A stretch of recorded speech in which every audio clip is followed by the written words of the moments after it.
The rain hammered against the glass walls of the Kingston estate on the night Amelia arrived, a quiet, humble young woman whose eyes held more kindness than her worn resume ever could. Hired as the new nanny within hours of her interview, she stepped into a world of wealth, marble floors, echoing hallways, and silent pain. For buried beneath this mansion's elegance was a tragedy that had begun 2 months earlier. The millionaire's only daughter, 6-year-old Lily Kingston, diagnosed with a mysterious and rapidly worsening condition that every specialist in the country had failed to understand. The doctors gave her 60 days. Lily's father, Daniel Kingston, a powerful business magnate feared in boardrooms across the world, had never looked more destroyed than in the moment that diagnosis was delivered. He threw money, influence, and desperation into any treatment he could find, but Lily only grew weaker, paler, and quieter. By the time Amelia arrived, the once bright child was living on fragile hope and fading strength.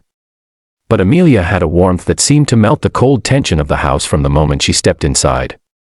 She knelt beside Lily, brushed a hand through the child's thinning hair, and whispered, "I'm here for you. Always." Lily smiled, a rare, fragile smile Daniel hadn't seen in weeks, and for a moment, Amelia's presence lit the room more than all the mansion's chandeliers combined. Days passed, and Amelia noticed things others had overlooked, not just Lily's symptoms, but the environment around her. The medicine cabinet was filled with high-dose prescriptions that made Lily violently sick. She cried every night from stomach pain and dizziness. Amelia gently questioned the previous nanny's notes, shocked to see inconsistencies, doses crossed out and rewritten, medications switched, instructions modified. But the most disturbing part was that every change seemed to worsen Lily's condition. When Amelia brought this up to Daniel, he brushed it off, overwhelmed and clinging to the belief that the doctors had done everything right. "We've seen the best specialists in the world," he snapped one night, exhaustion carved into every line of his face. "If they can't help her, no one can." But Amelia refused to shrink from the truth that gnawed at her instincts.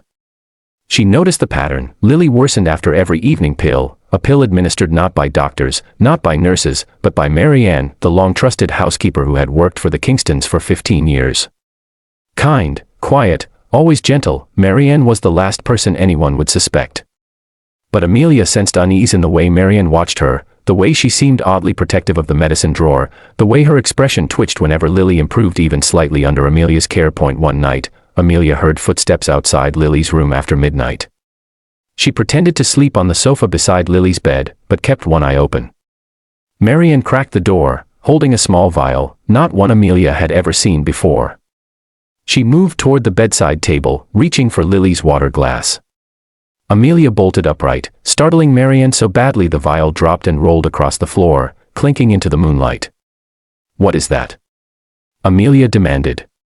Marianne stuttered, claiming it was just an herbal supplement, but Amelia picked up the vial and saw no label, only a faint chemical smell that burned her nostrils. Marianne shook, then fled the room. Amelia immediately took the vial to her small apartment behind the estate and locked it in a drawer.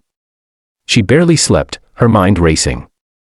Something was terribly, horrifyingly wrong. And the next morning, when she tried to question Marianne again, the woman was gone, disappeared without packing a single bag. That's when Amelia knew she needed help. She contacted a friend from her past, a lab technician who owed her a favor, and begged him to run tests on the substance. The results came back the following evening. The vial contained microdoses of a toxin, one that wouldn't kill immediately but would mimic a degenerative illness, slowly shutting down the immune system, exactly like what was happening to Lily. Amelia's blood ran cold. Someone was poisoning the child. And the only person who had consistent access to her medicine was Marianne. But Marianne had no motive, until Amelia dug deeper. She found old estate documents, news articles, and archived photos revealing the truth. 15 years ago, Marianne's only daughter had died because Daniel had refused to fund an emergency surgery through his company's insurance, claiming it wasn't covered. The girl died 3 weeks later. Marianne had raised Lily from birth, hiding her hatred behind a mask of loyalty. She had waited until Lily fell sick naturally, then ensured she never recovered. A revenge rooted in grief. Just as Amelia pieced everything together, Lily's condition took a turn for the worst.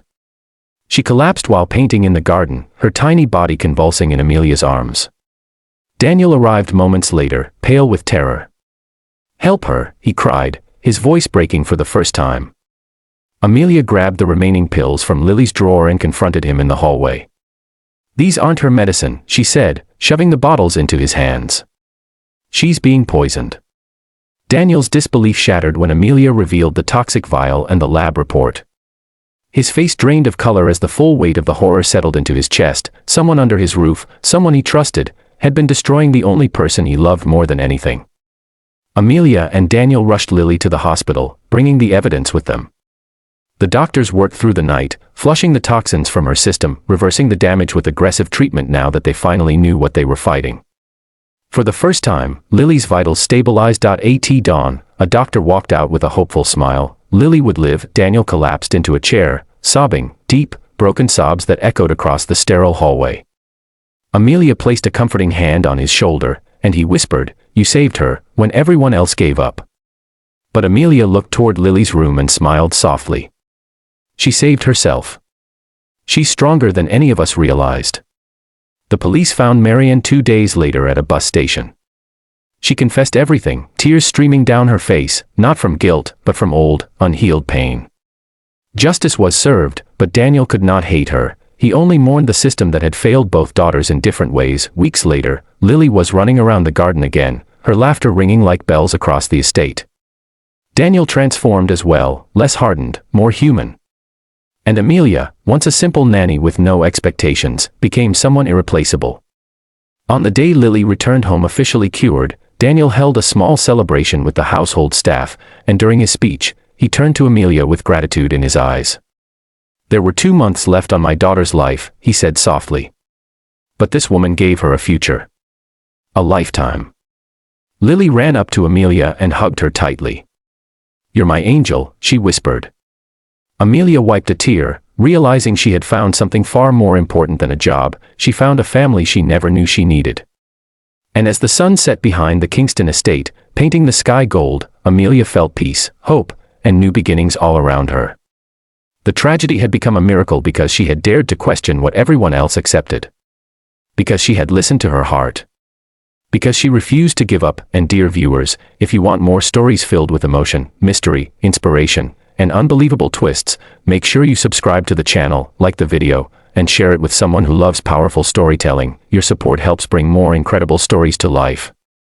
Stay with us for the next heart-touching tale.